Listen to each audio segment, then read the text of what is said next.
Yeah. Yung aces na yan, mas kargado talaga yung serve ng EAC nung set number 1, and that was, you know, the problem of Benilde. Hindi nakakuha na magandang first ball, unable to set up properly until, again, the veterans arrived. All right, set number 2 begins. Martin Javier, Gaira Baroga right here in the broadcast, and later on we'll hear from our courtside reporter, Alia Pedeliaga. Alex Razunabe, who was the hero of set 1 for EAC, had 4 points. Starts us off with an attack error. Serving now for the Benilde Lady Now we're seeing the veterans of Benilde on the court here in the second set with Micah go on the service line. Oh, service error. Micah just comes up short. A little awkward on the contact. If you're EAC and you lost set number 1 that way, yung meron ka pang konting panghihinayang di ba, sa panimula ng set number 2. You know, what's your mindset right now if you're the Lady Generals? Well, you can still bank on the momentum you had in the first set. Siyempre, kailangan pangkuhanan mo ng lakas yun. But with the Lady Blazers, of course, they can't just put their guards down because this is still EAC who has good defense. But Katarik coming in for the Lady Blazers with that shot. And she's starting it off well here in the second set. Did play in set number 1. Ito, magsisimula si Katarik para sa Benilde sa set 2. And that's a sharp cross-court hit. 2-1. Razonable. Here is the attack. And yes, scores. You have Kai Lieses just playing a really good game here against EAC. Actually, she was one of the consistent players for Benilde in the first set.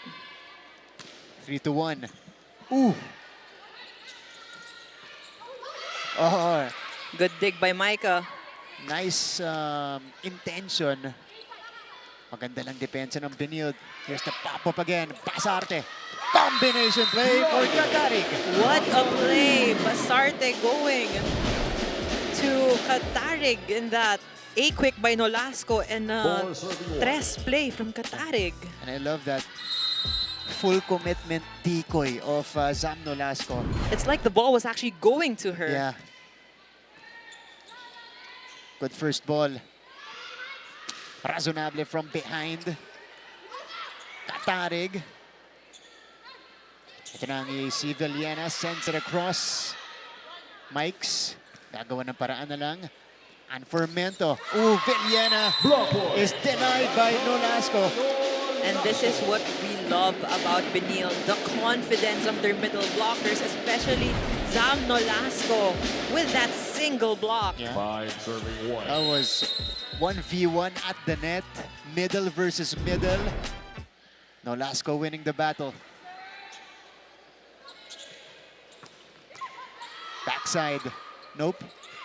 Here is Nolasco. Hirap na hirap ang EAC sa mga atake ni Nolasco. Razonable. Awkward on the attempt.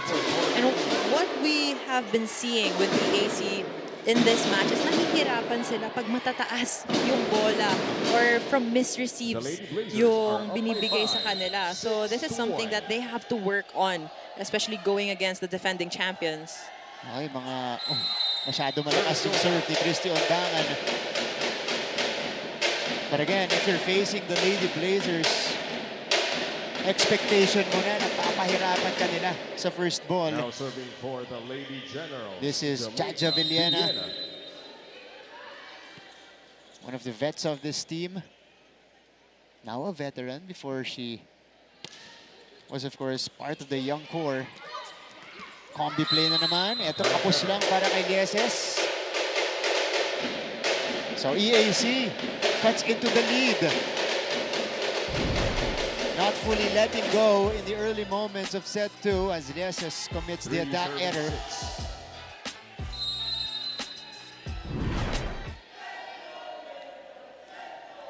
Villena on the service line.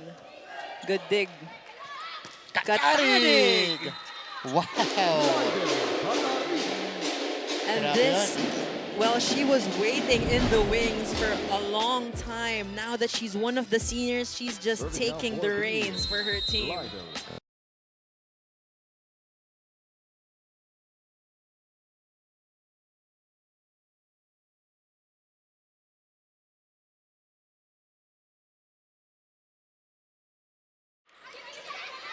Lefty push.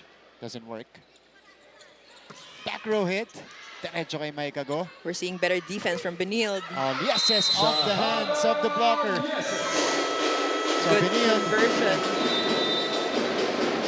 is first to the technical timeout here, ahead by 5 on the other side. First technical timeout. of We'll the have a set. report from Aliyah Fideliaga.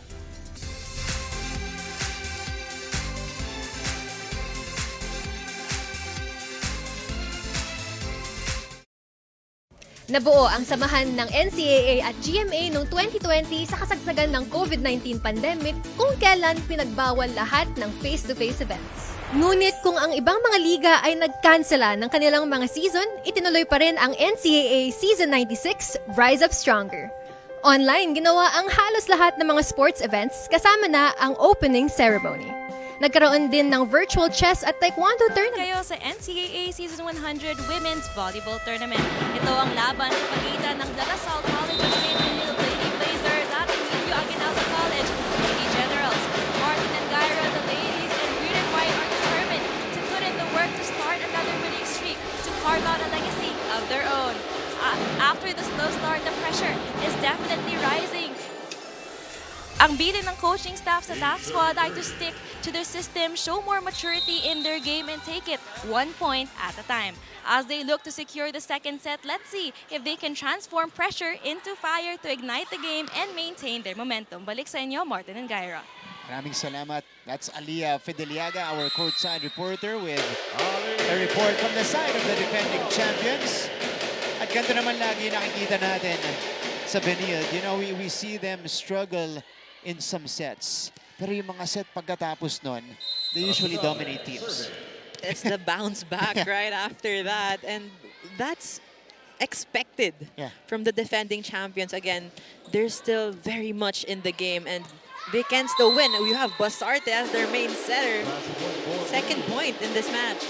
By the way, she has improved a lot and she has imbibed this role as the primary setter of this team. Lalo, ang laki ng kanyang pupunan dito. Former MVP, Chloan Mundoniedo yung pinalitan niya. So, it's good to see her really, you know, give her game its 100%. Nolasco giving her 100% at that. She's been really unstoppable in this match, especially when she gained her confidence in that latter part of the first set. And she's been loving the high sets from Basarte. Kasi wala makaabot dun sa mga bantay niya sa net. 10-4. Zam Nolasco is gleaming with potential. Sure ako marami nang nakaabang dito na mga teams in the next level as we see that go out. Well, of course, Nolasco has the height and she has the might. And she has great potential, like you said.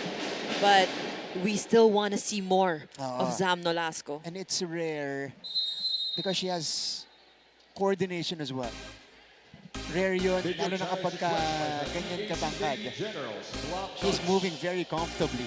And very fast very as well. fast. Actually, she's faster this year than she was in the previous years that she's been playing. So a lot of improvement from Nolasco. And not just Nolasco, actually. A lot of teams here in the NCAA. It's been so competitive.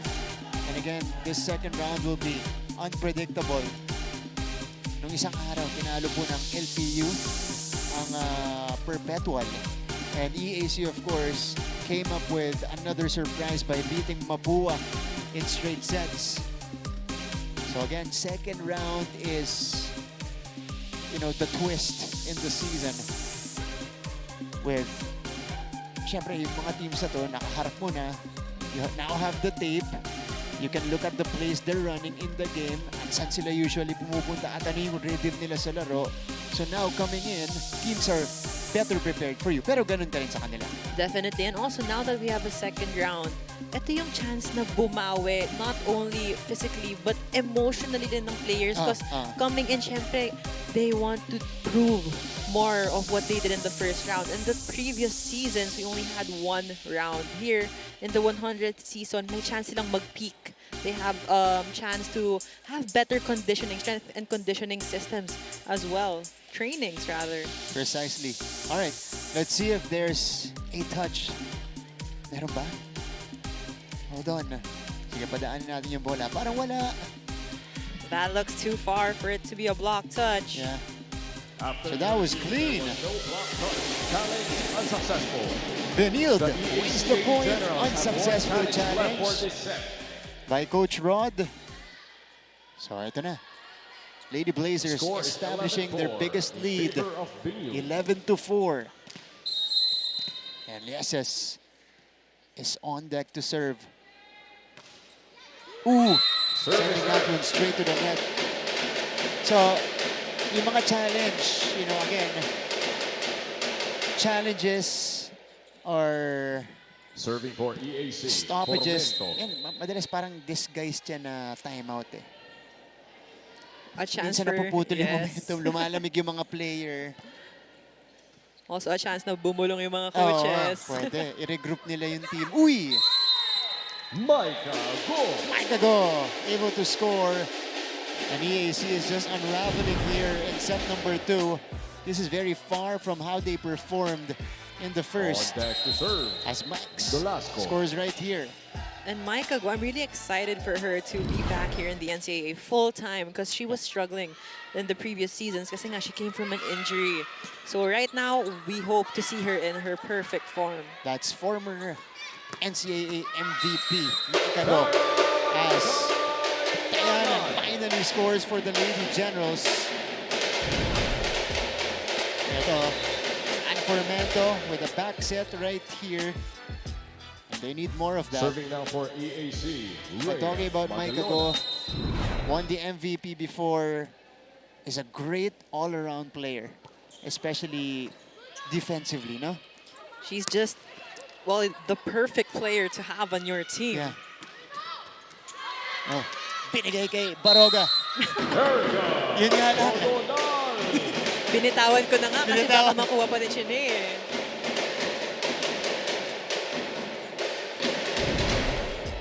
Ganyan din naman yung jersey mo dati. 12. Meantime. Green and white. Oh, yeah. Tinan mo, oh. Ayun oh. Ayun lang. That's the first time I've seen Gaira shy away Go! from an approaching ball. Meantime, 13-7 lead for Benilde.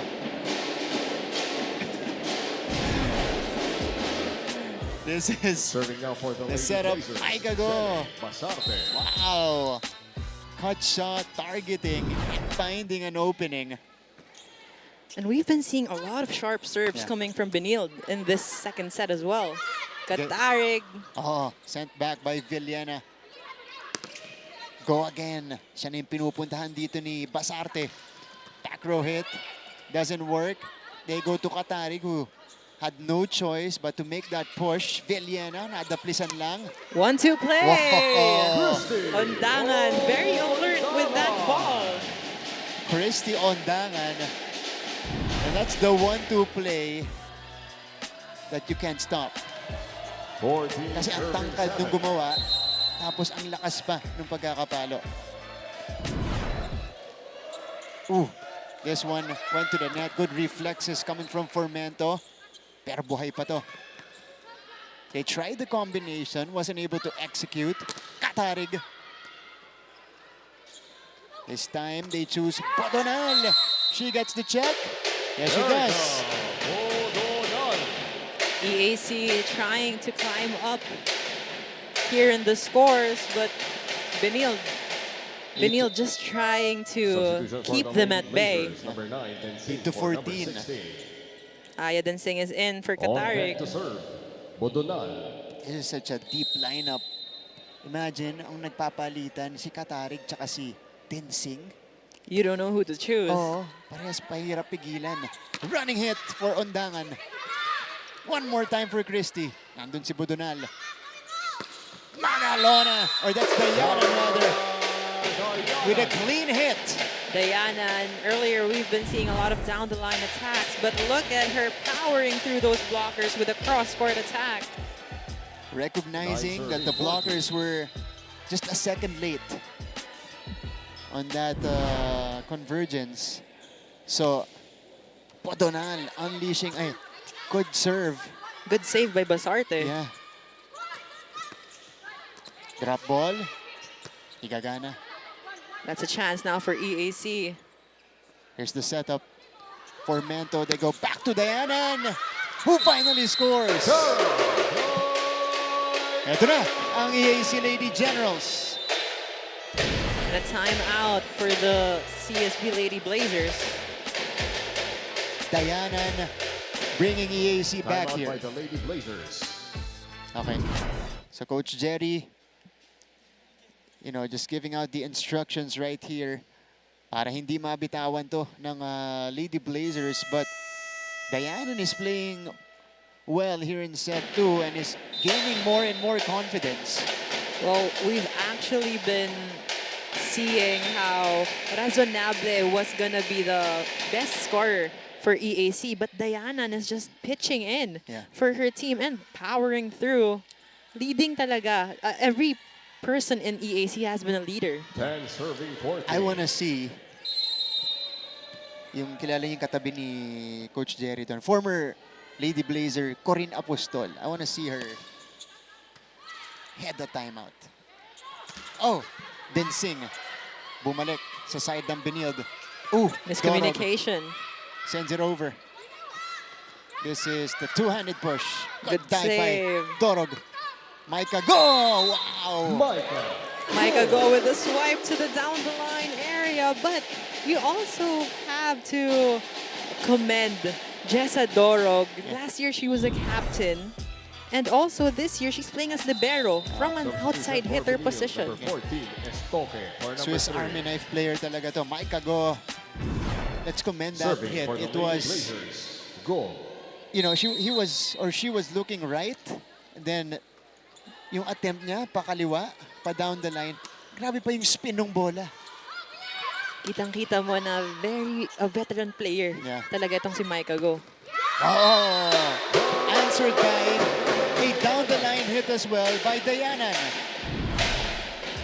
EAC still trying to stay here in the second set.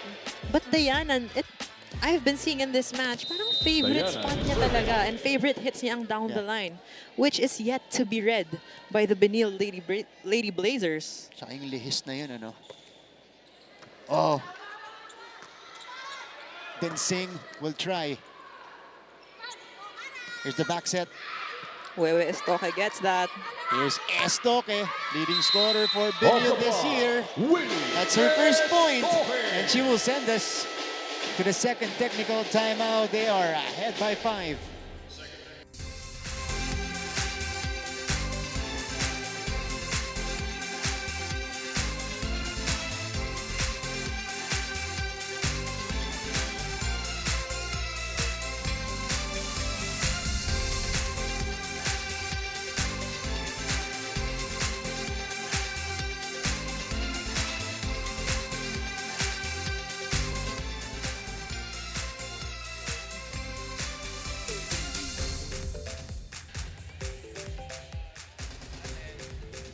Okay, mga kapuso, para sa inyong kwentong totoo, kwentong kapuso.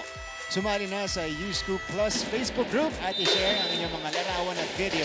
Maaaring ma-feature ang inyong storya sa aming newscast. Gamitin nyo lang ang hashtag U-Scoop sa inyong mga post. Okay, so Wewe Estoque, having seen much of her in this game, eto, pumuntos na sa wakas para sa Benilde. That's her first point. She is their leading scorer in the season. A little over 13 points per match. Christy Ondangan with an ace. Talking about Ondangan, she's actually one of the players who 17 has serving 11. improved so much since she was a rookie. Look at her services now. I remember when she played her first game, nahihirapan pa siya mag-serve. Yeah. Ngayon, she's one of the best servers for Benilde. Exactly. Vastly improved itong si Christy Ondangan. And for a little bit there, Block point for the Lady she was Blazers. dealing with, I believe, a shoulder injury na matagal siyang nakabalik. Meantime, look at this. Tensing, 18 roofing. serving 11. razonable. Good timing, good block, and the press on her hands also straight to the floor. 7 puntos ang abante ng Benilde. Razonable. Through the blockers this time. And ito yung nagiging butas ng Benilde in their defense. That would be zone 6 because you can see the open spiker would always go for that down the line defense while the libero has so much space she has to cover. So they have to make a way to cover that zone 6 of theirs, especially the blockers. Villena. Basarte. Tensing. Tignan natin ang gagawin ng EAC. Ito, covered na ni Micah going likod. Oh! Estoque rises and scores. From the bench, when she's called, she delivers. Talk about vastly improving here in the NCAA. She wasn't like this when she first entered. But Estoque, of course, learned from the seniors. Now it's her turn, and she's showing so much promise. And we've been covering these ladies for years, Martin. And we can see talaga na how they were during their rookie years, and now they're playing as veterans. Yeah. And one of them, Zam Nolasco, reaches 10 points, reaches double figures in the match. 20-12. Perfect pass. Good Razonable. play, although that was sent out. Too strong for Razonable. Right intention again. For EAC, number 10, Ramos. For Pero number masyado 16. lang malakas yung tulak. EAC shuffling the players. This is Ramos coming in for the first time. 12.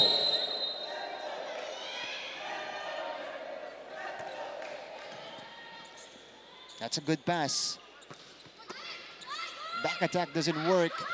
Estoque went for the off speed. Bodonal again mula ulit sa likod. They go to Estoque, who goes down the line. Showing why she's the top scorer for Benilde this season. Look at this. Estoque, fresh legs, For number 12. fresh arms. And number 11. So much Magnani power. For number And 1. you saw that block was really close. Sobrang 22, nipis serving, yung 12. pinadaan niya. Going down the line. Grabe yan. Tama ka, no? Sarado yung cross court. Sobrang nipis pa Konti nung lang down the dito. line. Oo. But she went for it and she got it done. So Ayadin Singh now, first double-digit lead of the match. Razonable. Katigan gets it. Oh! Simpleng-simple lang para kay Nolasco. Good eye by Nolasco going for that drop ball just behind and beside those blockers. The libero of EAC did not get there in time. Timeout by Timeout by EAC. Coach Rod. Score is 23-12. Naiiwanan na sila dito. Benilde. Ano tayo? Adjust lang ng adjust dun sa mga situation. Sabi ko sa inyo, mahirap talaga silang basahin. Hey, Erika, hindi ka pwedeng yung aangat ka na mabilis, bigla kang babagal, tapos i-roll mo. Kita nila yun. Yan ang ginagawa nila lagi. Practice.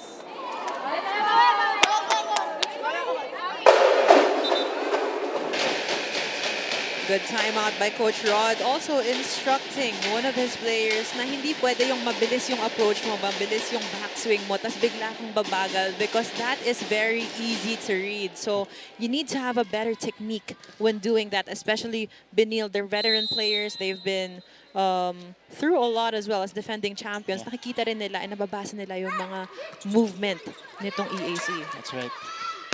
Estoque. EAC has yet to stop Wewe Estoque in this match. They go to Nolasco. Whoa! Another unstoppable player for Benilde. And it is set point for the defending champions. This time, Lady the Blazers running are now hit at set point. by Zam Nolasco. 12 points in the match. Ramos scramble for EAC. Attack And it's an here. error that will end set number 2. The Lady Blazers dominating EAC. So the final here, 25-12. Benilde takes a commanding 2-0 lead.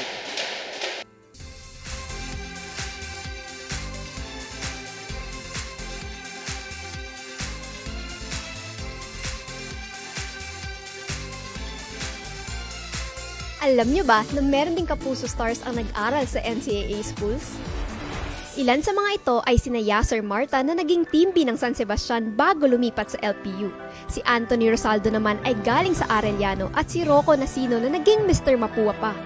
Mga perpetualites naman sina Kailin Alcantara at Shaira Diaz, habang tubong St. Benilde sina El Villanueva at David Licauco.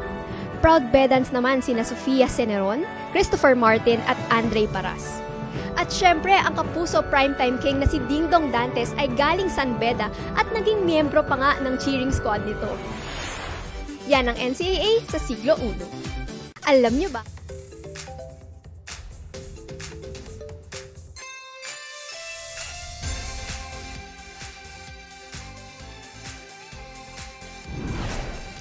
Back to the coverage.